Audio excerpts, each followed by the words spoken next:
Beneath the Suit aim to provide a deeper and more personal perspective on individuals in prominent positions. While we often know people by their roles or titles, such as presidents or directors, we want to shed light on their personal lives, values and experiences.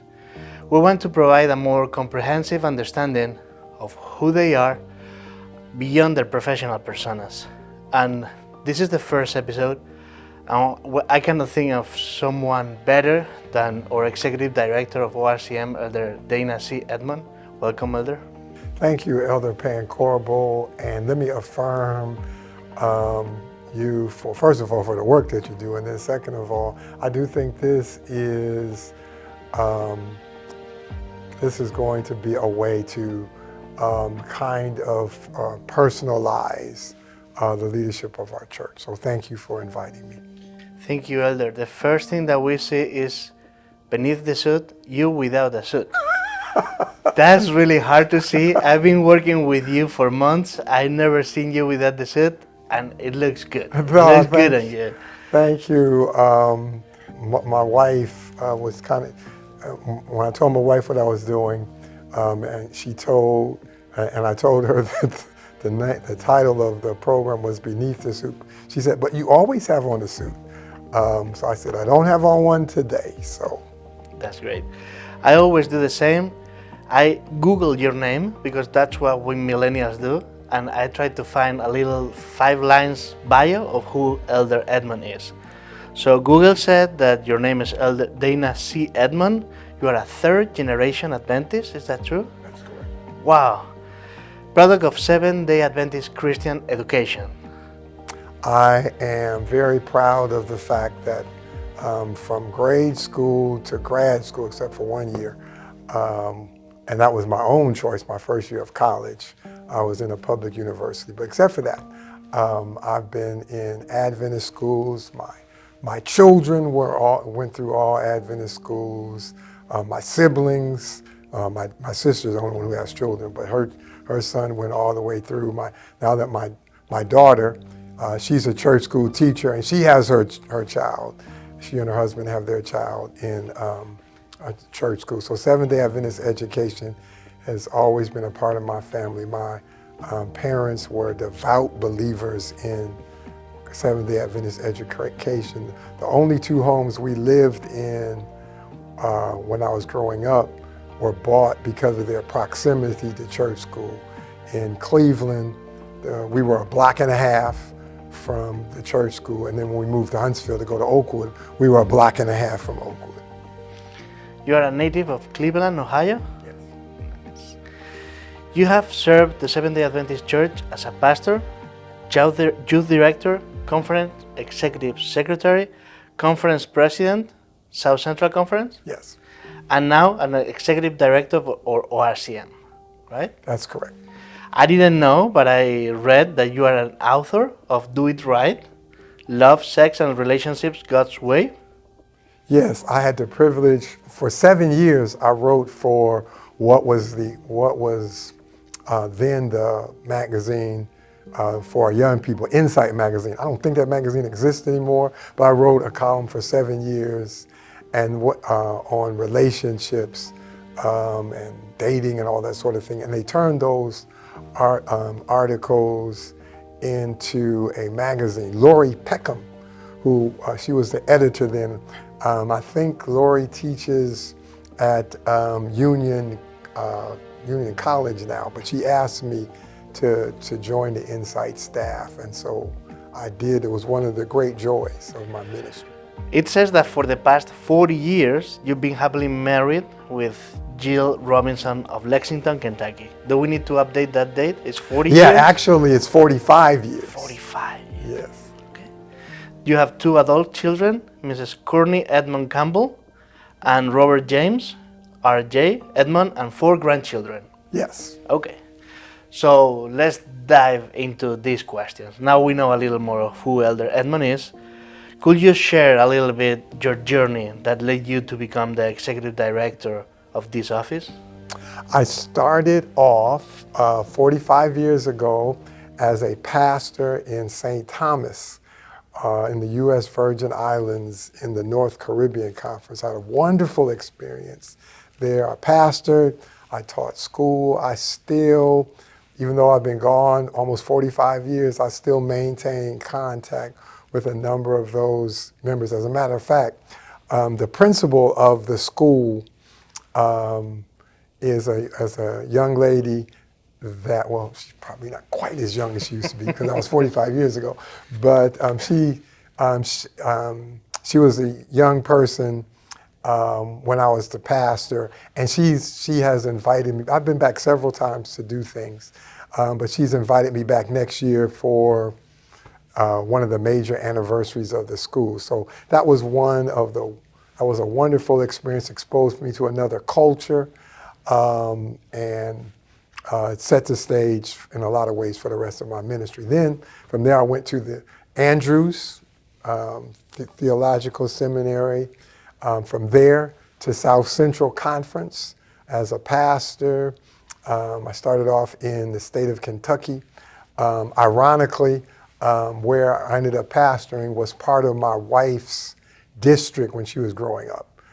Lexington, it was in those days, it was Lexington Covington district. And so we pastored Covington. The Lord blessed us to start the Frankfurt Church. And we were there for about 3 years. And then I went to Memphis, the Breath of Life Church. That was a great experience. I was still very young. That was one of the largest churches in South Central in those days. And I remember my first school board meeting, one of the school board members mistook me for a student. That's how young I was. I was very insulted, but I wish somebody would mistake me for a student today. But we spent 6 years there. Wonderful experience. And then I was called into the conference office, first as youth director, then as executive secretary, then as conference president. I was in the conference office for 26 years. Wow. When I became president, I said I was only going to serve 7 years.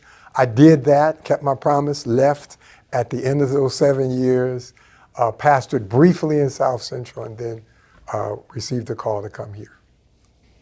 What made you become a pastor and not a lawyer? It was an option that you had, right? Yes, I wanted to be a lawyer. The Lord just redirected that. Actually, to be very honest, I felt from a little boy a call to ministry and just ran from it, like a lot of pastors do. When the Lord impressed me to stop running, then I went to Oakwood to become a pastor. Being near you, there's a lot of things that we can see, like a lot of traveling, and you are always with your backpack ready to leave. What's the driving force behind your commitment to your role right now? Regional conferences are one of the great success stories in this church in the last 80 years. Regional conferences, though we operate with a little more than half the income, or somewhere around the per capita tithe of regional conferences is somewhere around 55, 58% of state conferences. But regional conferences have grown 4 times faster than the rest of the church in North America. And so it's vitally important for people of color, and it's vitally important for the Adventist church that regional conferences continue to grow and thrive. And so making sure people understand how regional conferences got started and why we continue to need them in the Seventh-day Adventist Church. It's the driving force, and it's what sends me around the country to talk to not just to African Americans, but I've done seminars for state conferences and state conference churches on this is why we need regional conferences. Could you describe the primary responsibilities that come with being executive director of ORCF? What the executive director does is that This office coordinates all the things that regional conferences do together except for retirement. Retirement is the only thing that we don't do. So for example, this building that the Lord has given us, it was the responsibility of this office to get this building built. So we arranged for the financing. We hired the contractor, the architect. The building is 99.5% finished, and so now we're dealing with the various people that we need to deal with to make sure that the last few things are done. That's a challenge, getting the last one or two things done. Like, for example, you saw today, we had to have the flooring had to be redone. And so today, you and I, in order to get to the studio, we had to go out the back door because we don't have access to the lobby because that's where they're doing the flooring. So we had that conversation. Actually, the flooring was supposed to be done tomorrow to minimize the disruption. But so that's an example. The other thing that we do is what we work with the main group of people we work with are the regional conference presidents in order to facilitate the agenda of regional conferences as they see it. And so one of the things that, another one of the things that we're doing is in October, we're having the annual ORCM Oakwood University Ministry Connection. That's where all the regional conference presidents come and they interview the seniors in theology. That's a 2-day event. This office coordinates that. And so there are a number of things that the regional conferences do together. Regional conferences are unique in that they operate together as a union. That's the reason why we have this building. This is in effect the headquarters for the regional conference work. When you're here in Huntsville, it doesn't matter at what time, how early I come to the building, you are already here. And it doesn't matter how long I stay here, you are still here. Can you walk us through a typical day of work from the moment you step into the office up to when you leave? Well, first of all, we probably want to cut out that part about how I'm here ahead of everybody and here after everybody, so my wife doesn't hear that. Okay. Because I had a little health challenge last year, and I promised that I was going to reduce my hours, and I have reduced them a little, but I usually get here about 7:30, and the reason why I try to get here between 7 and 7:30 is actually the very first thing that I do is eat breakfast. I have my breakfast here. I'm a big believer in breakfast, so I eat breakfast here before I start the day, and then after I finish breakfast, the first thing that I usually do is I start on my correspondence. My office does a lot of correspondence because we have to maintain contact with not just the presidents. That's the primary people that we are in contact with, but the secretaries, the treasurers, the West Coast. Yesterday I had a conversation with the president of Bermuda because while they're not a regional conference, they're affiliated with us. And so we're having a regional conference there in Bermuda next year. So I was talking to him about that and some other things. So I usually start with the correspondence. I'm blessed with a very good executive assistant, Margaret Weathers. I was her pastor in Memphis, and then she worked with me in South Central. So we've been together about 45 years. So I start with the correspondence. Then we have staff worship. That's very important in our office. We do that at 9:30 every morning. And then after After worship, then that's when our meeting schedule starts. For example, yesterday I met with the chair of the chair of the Department of Education for Oakwood University, because there's a teacher shortage. And so we are working with the regional conferences to develop a plan on how we are going to address the teacher shortage. Last year, Oakwood graduated 5 education majors. There are 9 regional conferences. So even if all the teachers got hired, and they all did, 5 teachers is nowhere near the amount of teachers that we need. And so I'm preparing a report for the regional presidents on October 15th on how we got where we got with the teacher shortage and what we can do. There's also, the president's also shared with me that it's not as easy to hire pastors as it used to be. So we're dealing with that shortage. So after breakfast, then there's the course. We start on correspondence, then worship, then our meeting schedule, and then I end the day with. And I really should do this at the beginning, but I always end the day with my personal devotion, and then I go from there to do. I try to walk 4 miles minimum every day. Wow. So how do you maintain a sense of balance between your work and personal life? Well, again, you probably want to cut that part out too, because Mrs. Edmond probably thinks I could do a better job. My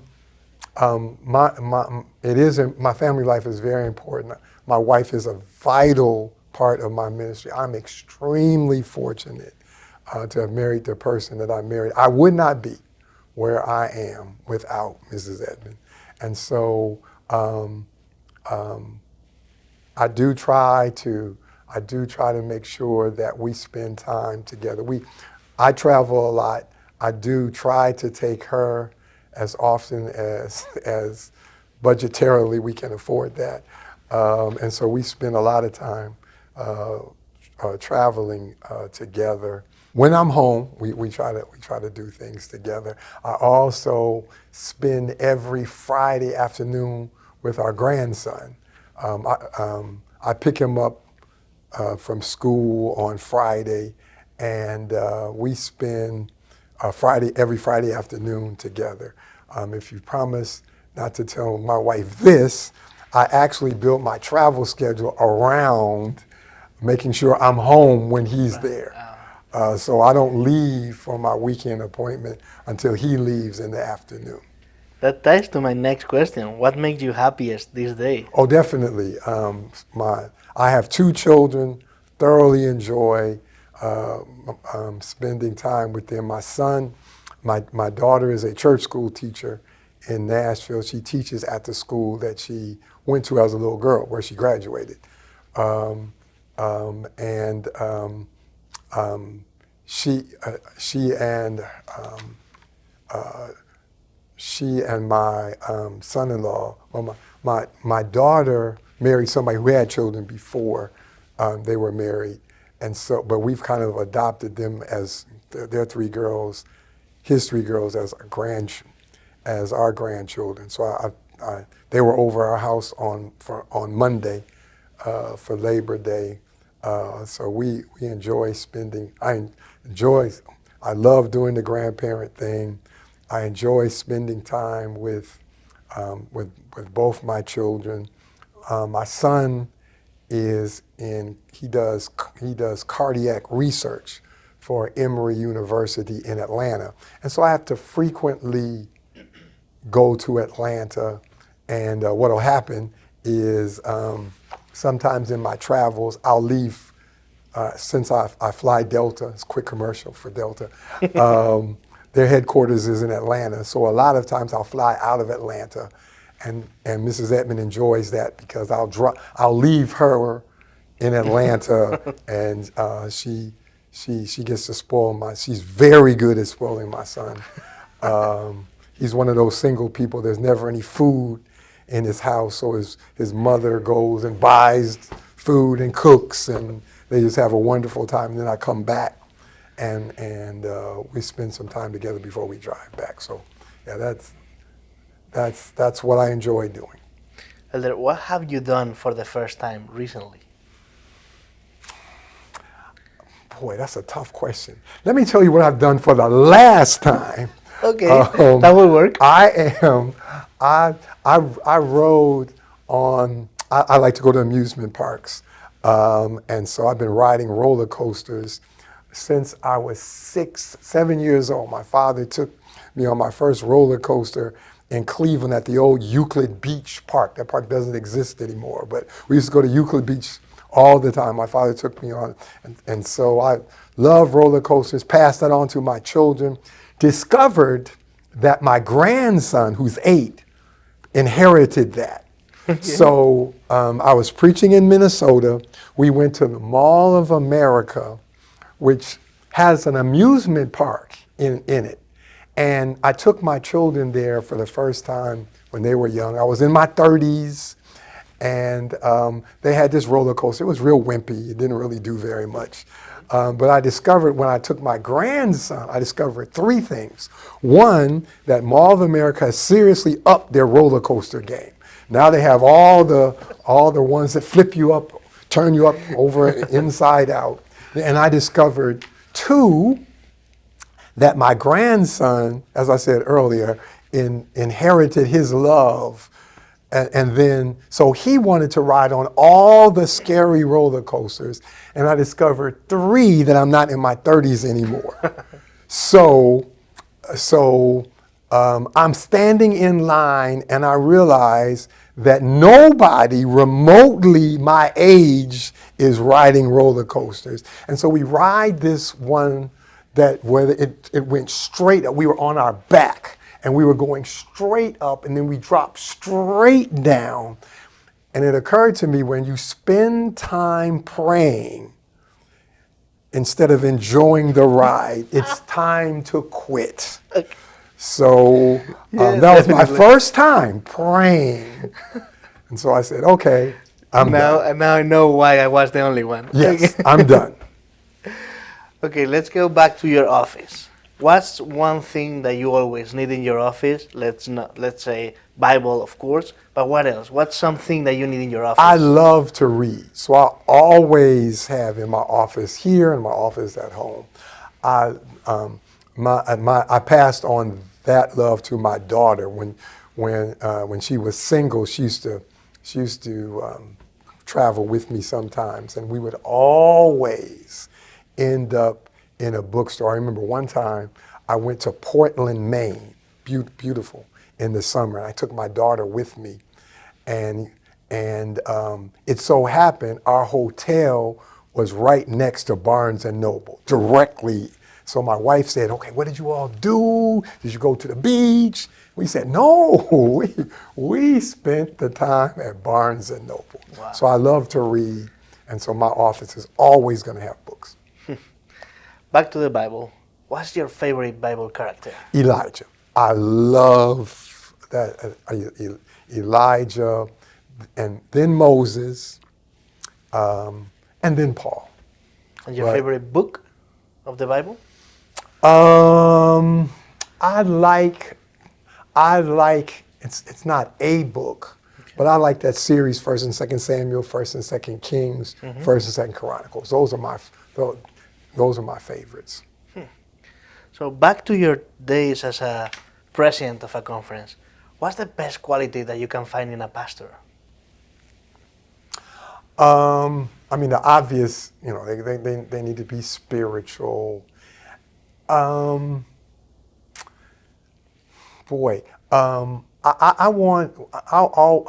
looking for somebody who's committed to growing the church numerically and financially. So I'm looking for somebody who's committed to the Adventist church. And same quality for a departmental director? I want somebody, and things have changed even since I left being president.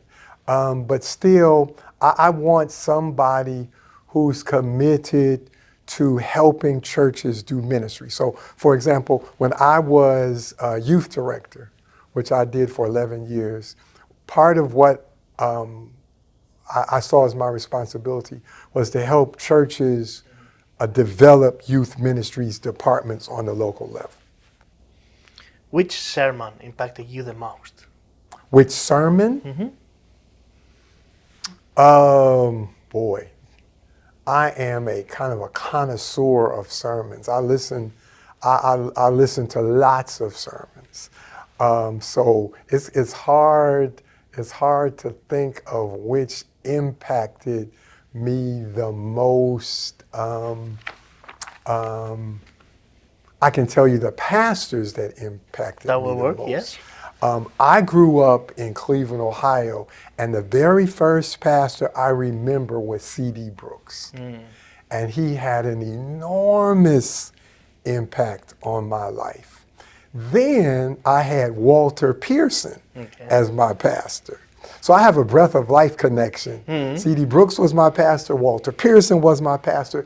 I pastored the first Breath of Life church. I called Carlton Bird to Oakwood, and I brought Deblaire Snell to Huntsville. So I have, Wow. I don't know that anybody has the connection with Breath of Life that I have, but C.D. Brooks and Walter Pearson were enormous. Walter Pearson is the one that got me started working in the church. And C.D. Brooks, I used to sit and listen to him as a little child, saying, boy, when I grow up, I want to be a pastor like C.D. Brooks. He inspired you. Yes. What's the strangest thing that a member has asked you? I don't know if I can repeat. What I mean by that is when you pastor a church and there's a connection with your members, they'll share, every part, and when I say every part of their life, I mean every part of their life. Too much information. Yeah.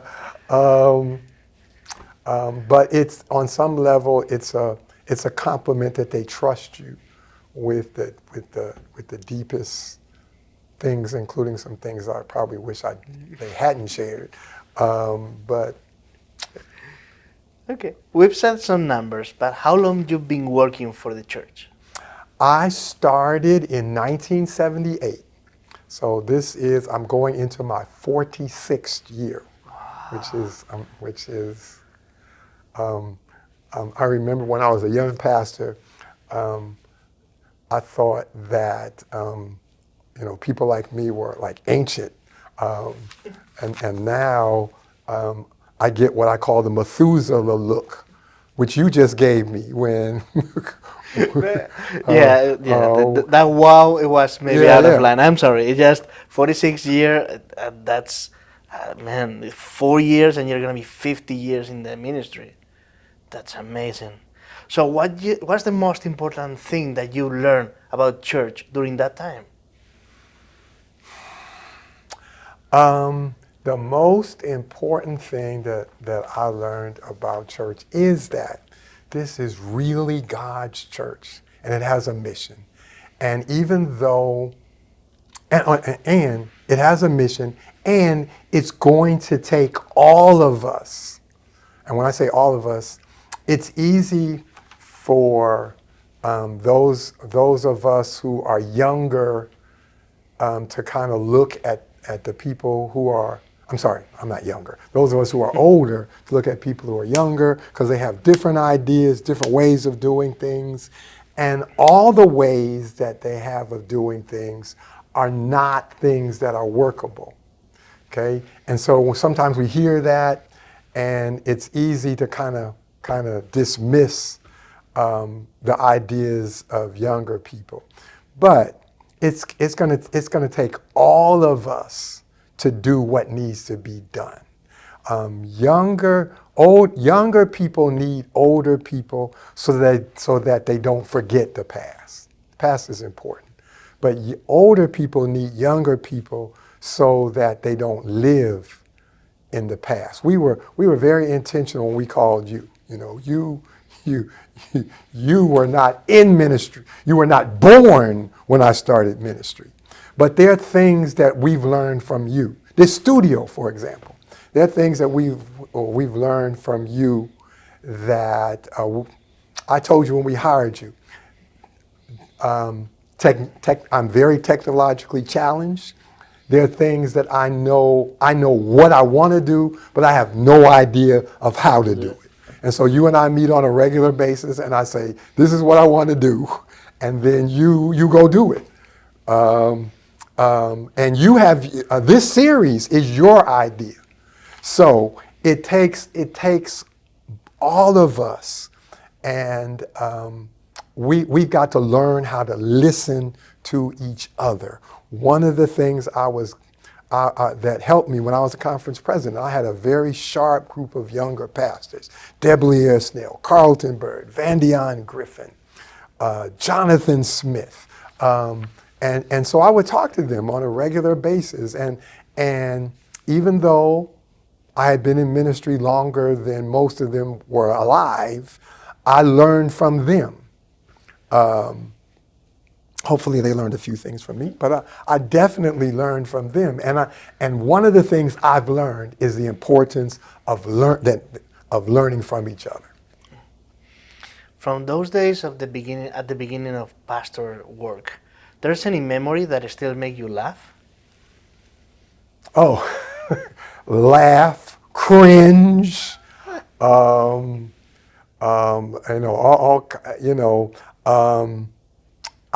one of the things that I've learned is how much I didn't know when I started off. Oh my goodness, I could feel, I never thought I knew everything, but looking back on it, I knew even less than I thought I knew. So here's a quick example. When I remember when I got assigned to my first church on my own, I was an associate. Mm-hmm. And in those days, in that conference, you couldn't baptize people unless you were ordained. So, and then I come to South Central, which has a different policy, and actually I could baptize, but I never baptized anybody before. So I had to practice on my wife. Baptizing people. I learned from my wife how to baptize. That's great. Did anything intimidate you about your first church assignment? No, and maybe I should have been, but the good thing was I grew up in the church. Mm-hmm. My parents were very active in the church. They were good friends with a number of the prominent members. They were good friends with the E.E. Clevelands. They were good friends with Charles Bradfords. They were good friends with Walter Starks. So they were good friends with William Scales. So I had been exposed to those people, stayed in their homes, and so I was very blessed. Then I came to Oakwood, and the person that I consider to be the greatest, or at least one of the greatest pastors in our church, at least in my time, was Eric Ward. So between what I learned growing up in the church, K.S. Smallwood kind of took me under his wing. I was an church elder in my teens, and so I was exposed to a lot. Now there was still a lot I didn't know. And then I was an associate pastor before I became a pastor. Okay. So I had a nice little runway. Yes. Do you have any advice for someone who wants to become a pastor? Find a mentor. Okay. I'm honored to meet every month with a young man by the name of Monty Newbill. He's the pastor in South Atlantic. Mm-hmm. He asked me to be his mentor when he was a student. And so we've been meeting on a regular basis now for 4 or 5 years. Wow. And again, I learned from him, and hopefully he gets a little bit from me too. But find a mentor, because you can either learn things through, well, you're going to learn things through both instruction and experience. It's a lot easier to learn through instruction. Let's change gears a little bit. What's your favorite food? Well, I'm trying to think of some healthy things before I tell you the unhealthy things that I like.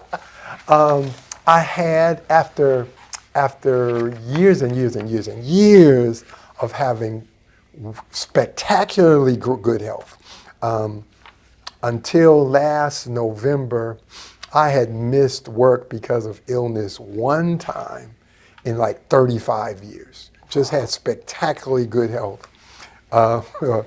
Woke up early one morning in Baltimore, Maryland, and had a health challenge that put me in the hospital, and they sent me home, told me I couldn't preach, couldn't travel, couldn't exercise, couldn't go to football games, couldn't do anything.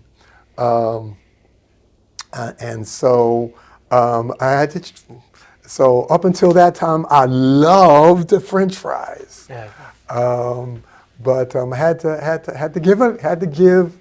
to mostly give up French. I eat them like once a month now, as opposed to like every day. Mm-hmm. So that used to be my favorite food. I must confess to loving sweets, especially pie, especially apple pie. We'll probably need. Don't eat that as much, but probably eat it a little more than I should. Now, on the healthy side, I love fruit. Mm-hmm. I eat fresh fruit twice a day. Love grapes. Sometimes when you come in, you'll see me cutting up strawberries, and love strawberries, grapes, blueberries. Eat them every day. So that's the healthy food that I like. Do you have a favorite ice cream flavor? The good news is I don't like ice cream, so never have liked ice cream. So that's one food that probably people eat more than they should, that I don't have an issue with at all. I was vegan without knowing it. I just don't like dairy. Don't like cheese, don't like ice cream, don't like eggs. So I was vegan before I knew what it was. Who's your favorite person in the world to FaceTime, and why? Oh, the only people I FaceTime are my wife and my grandkids, my grandson, and I FaceTime my wife yesterday. But that's usually when I FaceTime my wife, she's showing me something on my computer that I haven't figured out how to do. So no, the FaceTime is almost exclusively my grandson. When you have this position, who was the first person you called, and what did you say to them? I called my wife. That's the first person I called. This position is decided by the regional presidents, and I actually had the interview with them. And when Bill Winston, who was the chair of the President's Council, when he called me and told me that they were inviting me to come, I called my wife. And then I started calling my siblings. I called my sister, my oldest sister, Nancy, who said, well, you can come and stay with us when you're in Huntsville. Wow. So that kept me from having to move. And we give her a little something, but that's been a real blessing. And a few months ago, I asked my sister to come and sub for me, and she did such a good job that other officers asked her for work here permanently. So she's a part of our staff, which is interesting because she reports to me, and I get to now do to her what she did to me growing up, and that is tell me what to do all the time. So now Wait. So your older sister report to you now? Yes. So I get to tell her what to do. I love that. Yes. That's okay. Wait, Okay. to make up for all the years that she told me what to do when we were growing up. People don't know this, or some people know you like sport. What's your favorite sport? I guess my favorite. I'm a huge baseball, football, and basketball fan. I suppose if I had to choose, You have to choose one. Yes. I have to choose one. I guess football, because it's something that my family is really into. I mean, the ladies in my house are huge, especially my wife. My wife is and my wife didn't grow up a football fan. I think my wife became a football fan because my kids and I were such big football fans, and she didn't want to get left out. And now she's really into it. Nice. So because it's something we do together, I guess football is my favorite sport. So Cristiano Ronaldo or Messi? Or not that kind of football? No. That's your football. That's my football. That's correct. That's correct. Okay. What's your favorite way to spend a free day? Again, we probably want to turn this part off so okay. Mrs. Edmond doesn't see it. I probably don't have as many free days as I would like. I do like to read, because my job does require a lot of travel. One of my favorite, I got stuck in New York twice this summer because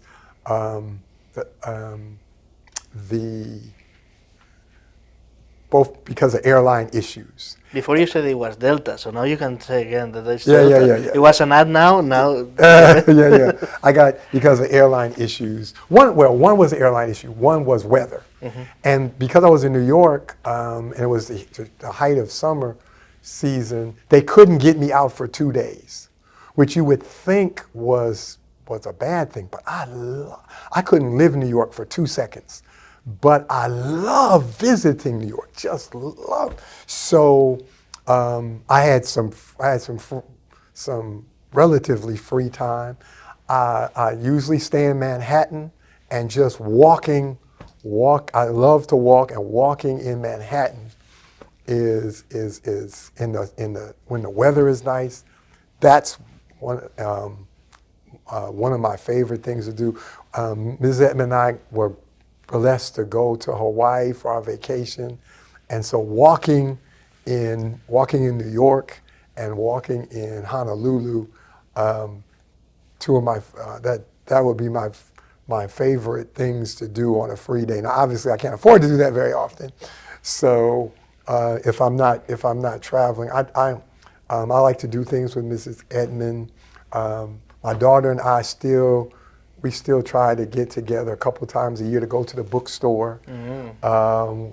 That's great. We both like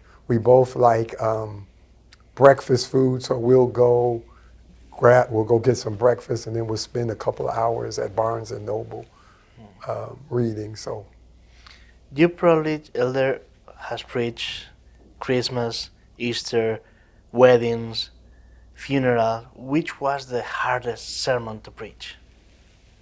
the hardest sermon I've ever preached was the funeral sermon of my former head elder. He and his son, who was my son's age, were killed in an automobile accident my first year as youth director. So I just left the church, not the church, but left pastoring that church. Mm.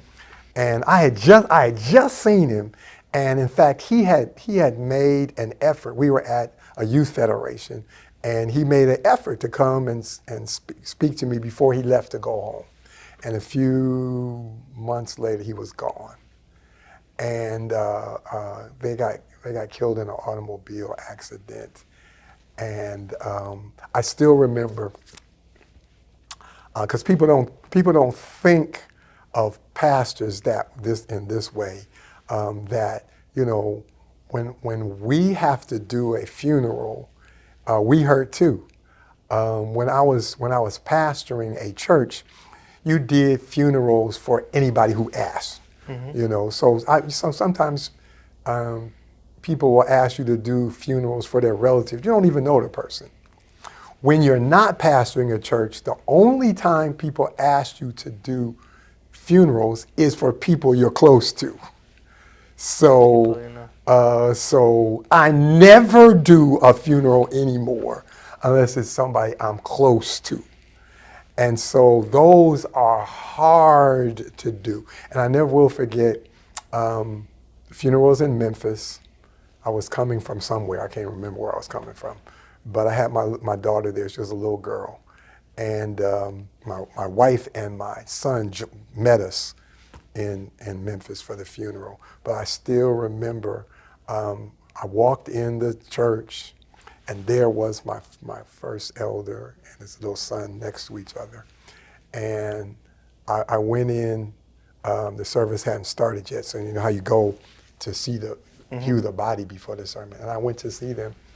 And I went to the pastor's office, and fortunately, he had a restroom in his office. I went to the restroom and cried, And I'm not a crier, but I went in there and cried. And then I had to do the funeral, And then the family comes in, and there was the wife who I was close to, and the daughter and the son were left. And I guess the daughter was maybe 20. And when she got to the casket, she just broke down at her. Oh, it was terrible. I mean, when I say that, it was very hard for me. But then after she came in, and then, then it was almost like, okay, now I'm mad. I'm mad at the devil, And so then I pulled myself together and was able to preach the eulogy with some conviction. But that was any funeral. That was the hardest. But and see, the older I get, the more I'm doing funerals for people that I've been close to for a long time. Right. When I have to do funerals, for example, in Memphis, for my former members, those are the members that help me. It's because of them. That's why I'm sitting here, and I've had to do a number of their funerals for the people who helped me get where I am, and that's hard.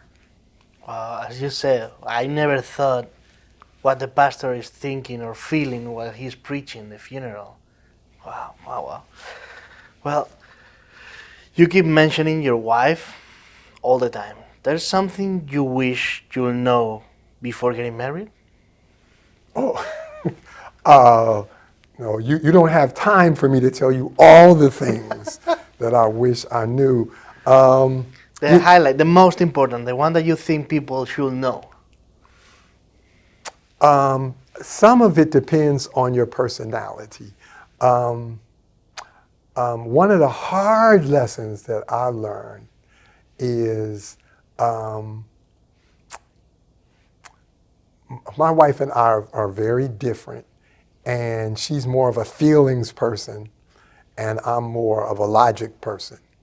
I remember one time my wife said, everything doesn't have to be logical, and it's like, that's illogical. And so, my wife would say things to me. Okay, this is how you made me feel, and then I would proceed to tell her, no, you shouldn't feel that way. You know, you're wrong, and you know, blah blah And blah. what Blah. you feel. Yeah. And I wish I had known that. I wish I had known to listen. This is how she feels, you know, and so all I'm doing is making it worse, you know. It took me forever to figure that out. So I wish, you know, I caused her a lot of unnecessary stress by telling her why she was wrong for feeling the way she was feeling. Now that doesn't mean that all of her feelings were logical, but that's not important. Right. You know, if she's hurting, then especially if she's hurting because of something I did, trying to explain why she shouldn't feel that way was on some level illogical, and I wish I had figured that out way before I figured it out. That's a great advice, which I need to take myself. Who cooks more, your wife or you? My wife is a very good cook. Who for a while, when my children left, retired from cooking. But I remember at one workers' meeting, and I was president, and I said, if one of you sees one of your children missing when you get home, I took them, because that's the only way I'm gonna get my wife to cook again. But I think I made her feel badly, and so she's come out of retirement, and she's very good at it. Because I don't live at home 3 or 4 days a week, she fixes my dinner. I fix breakfast, but she fixes my dinner. She just I have a great dinner in the refrigerator upstairs that I'm going to eat in a few hours. So she cooks. Now there are a couple things that I do. Were you here when I did the chili? Not yet. Oh. I'm still waiting to take Yeah. Okay, chili. you weren't here. No. I do know how. I am good. I do chili very well. That's one of the few things I know how to do. And so a couple of months ago, just before you came, we had chili day at the office. And so I fixed a pot of chili, and everybody seemed to like it. We need to reinstate. Yes, I'm gonna do it again. I'm gonna ask you if you can describe in one word. I know it's not gonna be easy, so one sentence. Fatherhood. How would you define fatherhood in one word? Or one sentence? It's a great privilege, great responsibility. What's the best piece of advice that they gave you about parenting? Or that you wanna give? Well, interestingly enough, I was studying my Sabbath school lesson yesterday, and it was talking about Ephesians 6, and fathers, don't provoke your children to wrath. And as I was reading, I was going, oh my! I'm seeing I'm bringing back all the things I did wrong as a parent. I was the disciplinarian, and you know I don't believe in slapping children and all that kind of foolishness. But I wish I had been more patient. I look at my daughter. I've never heard my daughter raise her voice around my grandson. Never. She cannot say she never heard her father. And you know, I wish I had been more patient. I wish I hadn't raised my voice, you know, as often as I did. And so, I would say, so I don't know. I'm fortunate. I have my children fortunately figured out, despite how flawed their father was, that he was doing the best that he could, and he really loved them. So I have a wonderful relationship with my children. And I'm very, as I was reading yesterday, all the things that I did wrong, I was thinking about how blessed I am that I have the relationship with my children that I do. So I'm probably not the best person to give advice other than to say, don't do the things, don't be as impatient as I was. But I would, I see you with your small children. What I would say is their spiritual, preparing them for the kingdom is the most important thing you're ever going to do. And so hopefully all your decisions, what I would say to all parents, what your decisions that you make need to be first and foremost made what's going to help save my children. Great advice. Did fatherhood change your way to doing ministry? Well, that's a good question. I don't know. I was blessed in that my wife and my children accepted ministry as a way of life for them. Because it is. It's a way of life, and all spouses don't accept that.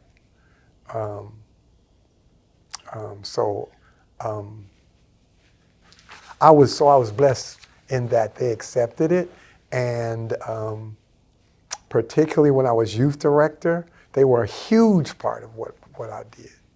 And so I was blessed. I remember my children were young when I was youth director, and like once every 5 or 6 weeks, I would take them, leave mommy at home, and give mommy a break, because I was gone a lot. And so that was my way of, giving mommy a break. And I think she appreciated it, and it helped bond the children. So much so that when I left being youth director to become conference secretary, my son was disappointed. Have you seen the ministry change since you Absolutely. started? Absolutely. I do not envy pastors now because it's so much different than it was. It's still the greatest calling, and to be involved in the spiritual lives of people is a wonderful privilege. But it's so much different than it was when I was when keep in mind that because I've been in administration for most of the last 35 years, the last time, except for a brief time after I left the conference office, the last time I pastored was 1990. And so one of the big changes is when I last pastored, people went to church unless they were sick. Now it is not anything for people. I just stayed home. And it's very difficult to grow a church with people who aren't there. How would you describe yourself as a kid? There are probably some things I wouldn't say out loud. That's okay. You don't need to. Let's say what make you look good. I liked to read, and I liked sports. And I was a halfway decent student. So. What did you love about the school? And there's something that you didn't like about the school? I think like most kids, I had a love-hate relationship with school. I enjoy being around my friends. I'm probably an extroverted introvert or an introverted extrovert. I have both in those, but I do enjoy being around people. So I enjoyed being around my friends. Some of my best friend is somebody that I met in first grade, and he lives in California. His birthday is tomorrow, so we still talk, even though he lives in California and I live here. But we'll talk probably about once a month. When I go to Southern California, we always connect. So my second, is the person I've known the second longest in my life is somebody I met in second grade, and Wow. we still maintain Wow. connections. So one of the thing I probably enjoyed most about school was the relationships.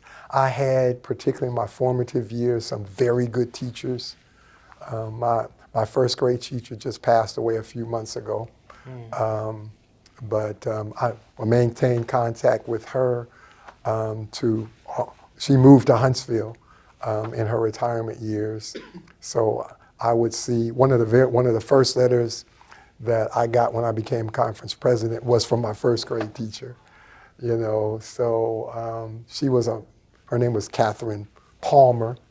Her father was F.L. Peterson, who was the first African American to be a General Conference vice president. So he's in our museum, but she was an enormous influence.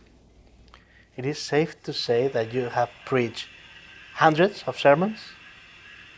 Do you still have stage fright? Well, first of all, I haven't preached hundreds of sermons. I preached thousands of sermons. 46, 45 years. And even today, I probably preach 40 times a year. So, absolutely. I'm still nervous every week because I know what I'm going to say. Mm-hmm. I don't know how it's going to be received. And so sometimes you have a sermon that you think is better than it is. Then it turns out, or people they're just not feeling it that day. And conversely, I've preached sermons where I'm saying, boy, that didn't go over well at all. And the Lord helped people to hear a better sermon than what I preached. So so you don't know how it's going to be received. So yeah, absolutely, every week. When was the first time that you feel successful, and how you define success? Well, boy, success is doing what, and I don't want to overly spiritualize it, but I'm old enough now to realize that success is doing what God would have you to do. And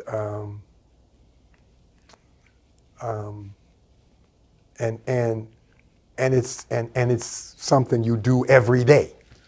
So, somebody said something to the effect that the rent on success, you pay it every day.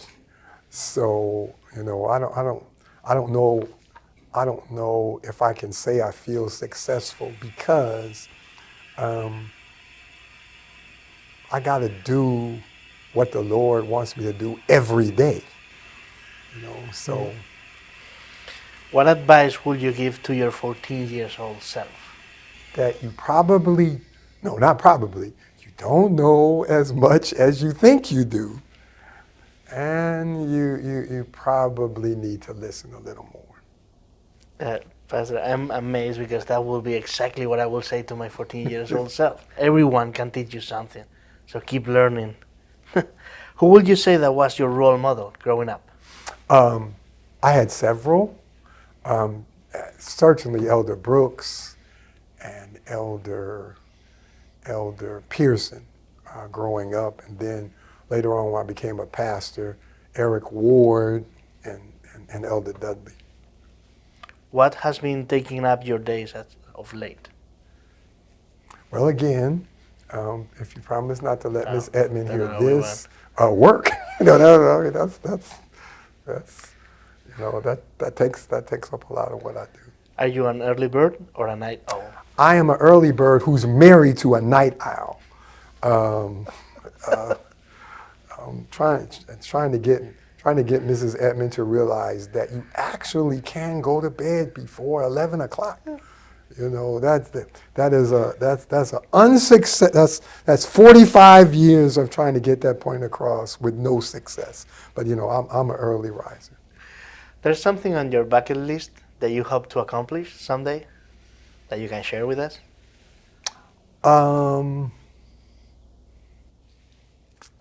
I'll tell you something I wish I had done that I probably won't have the chance to do. I wish, Dr. Rock, Calvin Rock said this, and he forgot he told me this. I was with Calvin, I don't know how I ended up, I was eating with Calvin Rock, Lorenzo Grant, who passed away, and I can't remember who the other person was. And Lorenzo Grant basically said, what you need to do is get in school. You know, I'd already finished, but he meant I needed to continue my education. And I wish I had listened and got a terminal degree. You said that you like roller coaster. What's the most adventurous thing that you've ever done?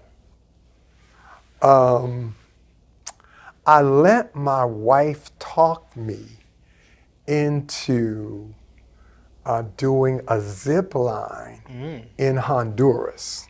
Wow. I had never done a zip line before, and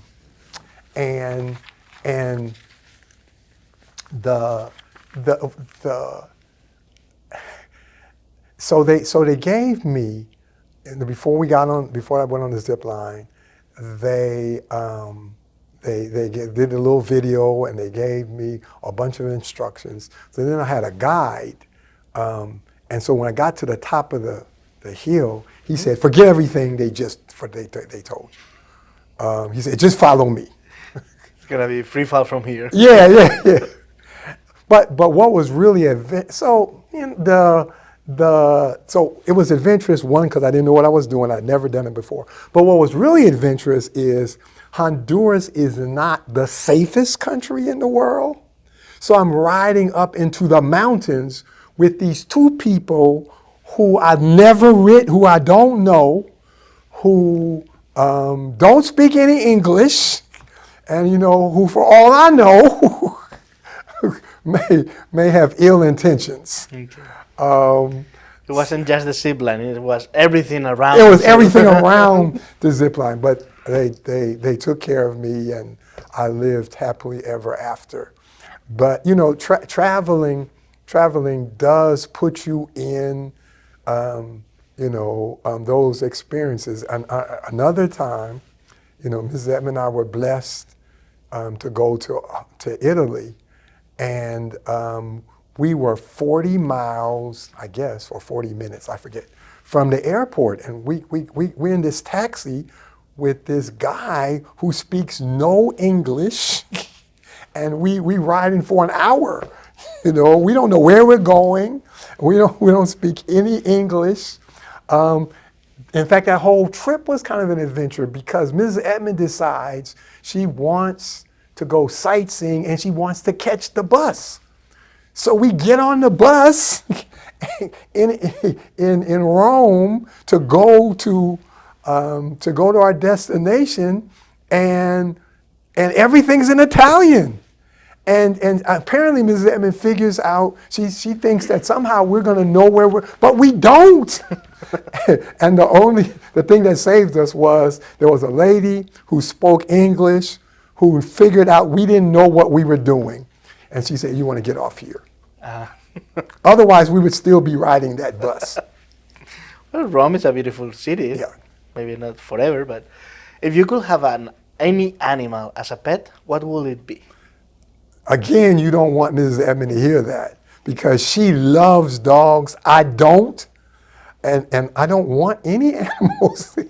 and, and the thing that has saved me from having a dog is my grandchildren have allergies. Otherwise, Mrs. Edmond would have won the the pet argument like she wins every other argument. But I was able to win that. We can't have pets because of our grandchildren. You said Honduras, you said Italy. What's the most interesting place you've ever been to?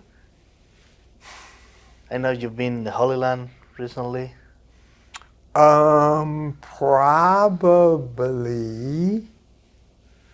and you know, I don't want. I'm hesitant to answer this because I don't want to sound braggadocious. Look at all the places I've been. You know, the Lord has just been wonderfully good to me. You know, in terms of being able, I had no idea when I started ministry that I would be able to, you know, the Lord would send me to the places that He has sent me. I'm just so enormously blessed.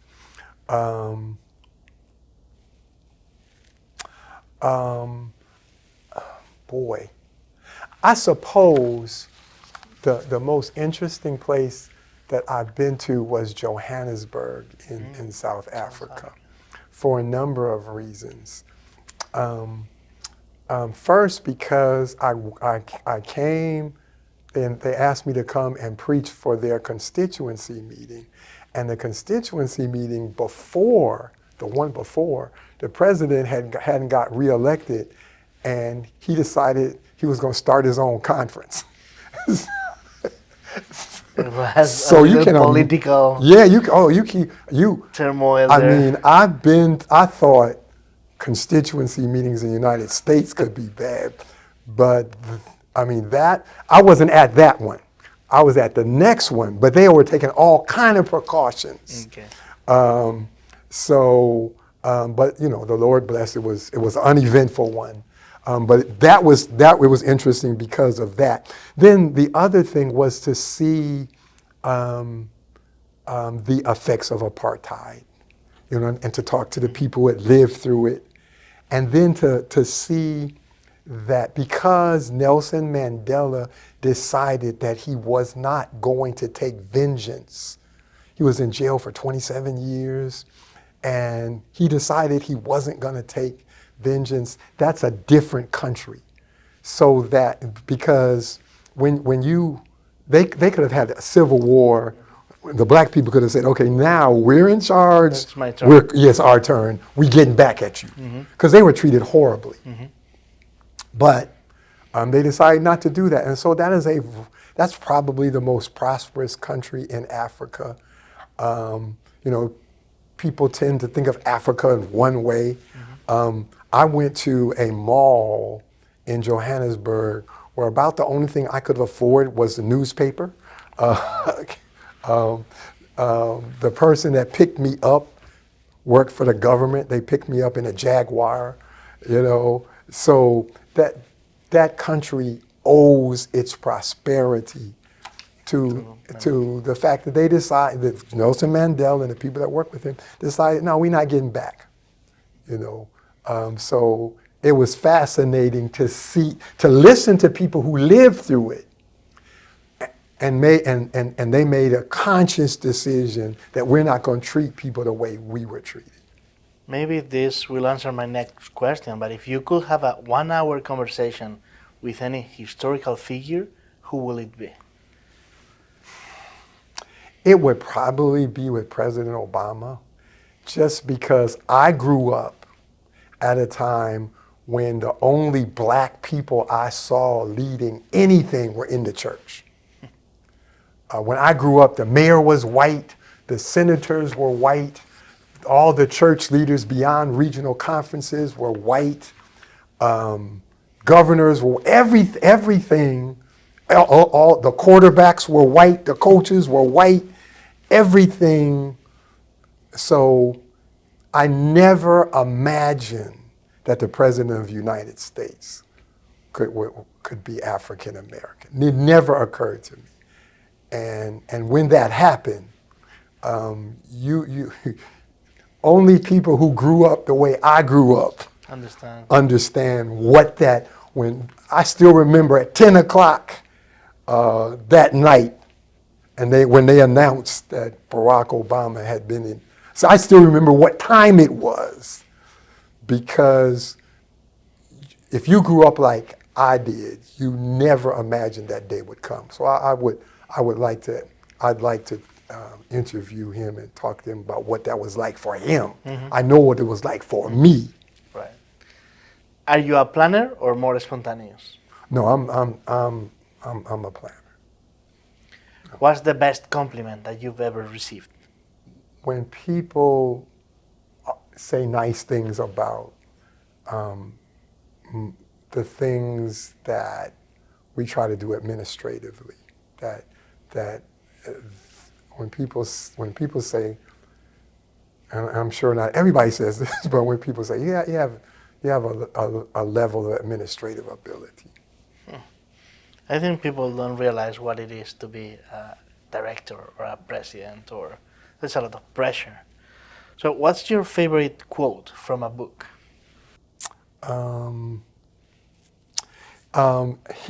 This is what I would say to my wife. It's probably my favorite quotation, and I really mean it. If I could live my life all over again, next time I would find you sooner so I could love you longer. Oh, man. Wow. That's that's great.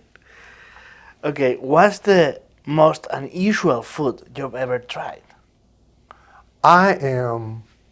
Everybody who knows me will tell you that I'm kind of a picky eater, so that I don't, unless we're traveling overseas, where my family tells me, you won't try, my wife says, you won't let me try anything. Because when I'm home, if my wife cooks something, like she makes good cornbread. She hasn't done it in a while, but she makes good cornbread. And one time she experimented and put something, it was some kind of meal that mixed up some kind of vegetarian meat with cornbread. It's like, why did you do that? It was good before. It was good, yeah. Why change it? Yeah. So at home, the only time that I try a lot of new stuff is when we travel out of the country, when I can't get stuff. What you need. So, the Lord blessed us to be able to go to the Holy Land, which was a wonderful experience. So there was this food called falafel. Falafel? Falafel. Yeah, I had never tried it before. And I cut it up in my rice and kind of liked it. Nice. Now that I'm back, I'm not eating any more of it. But, But you survived through it. I did. I mean, we were gone like 2.5 weeks. So I had to. Protein need to come from somewhere, right? Yeah. So I will experiment when we're overseas. I will do that because I don't have a choice. No, okay. What's your favorite outdoor activity? You said you like to walk. Yeah, because I'm too old to play sports now. I really like to walk.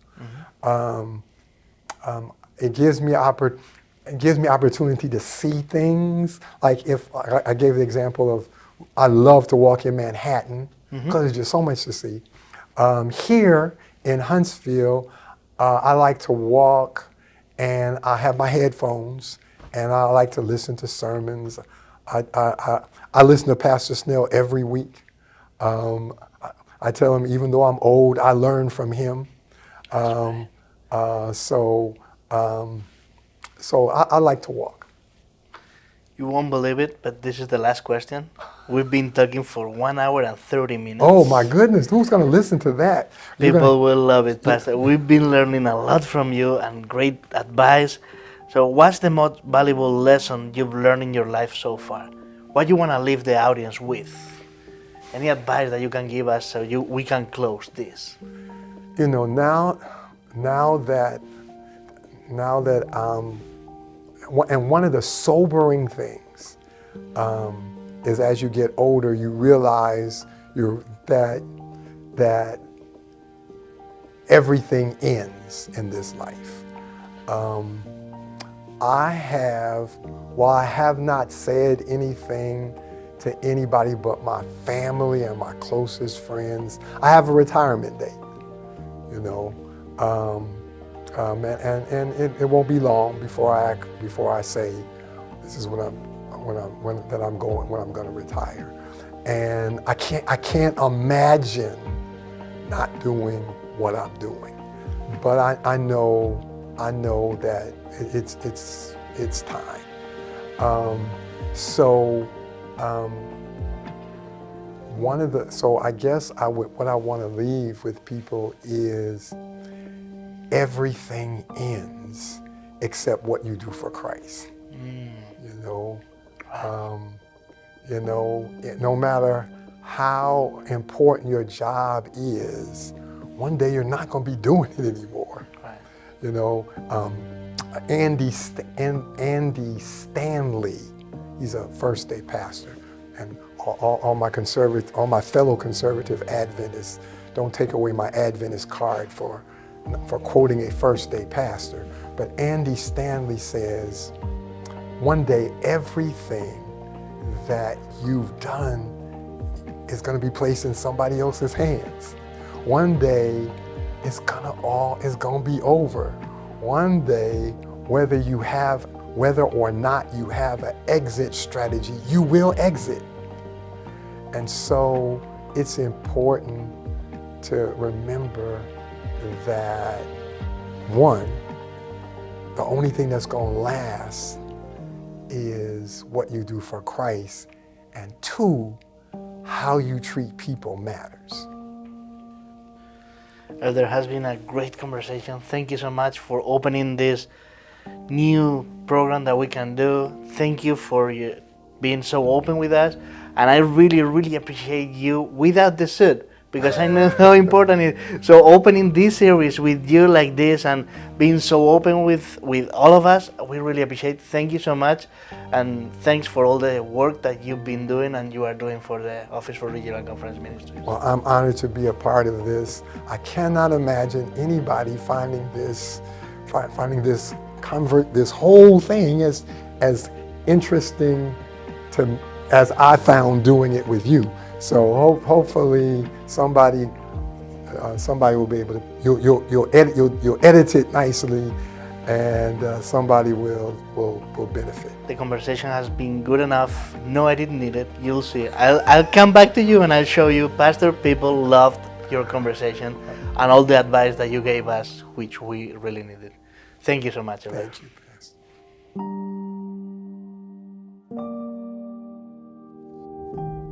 Beneath the Suit, Episode 1. Dana C. Edmond.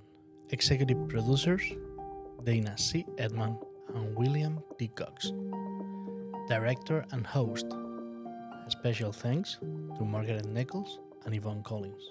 This episode has been possible thanks to the Office for Regional Conference Ministries and the Regional Conference Retirement Plan.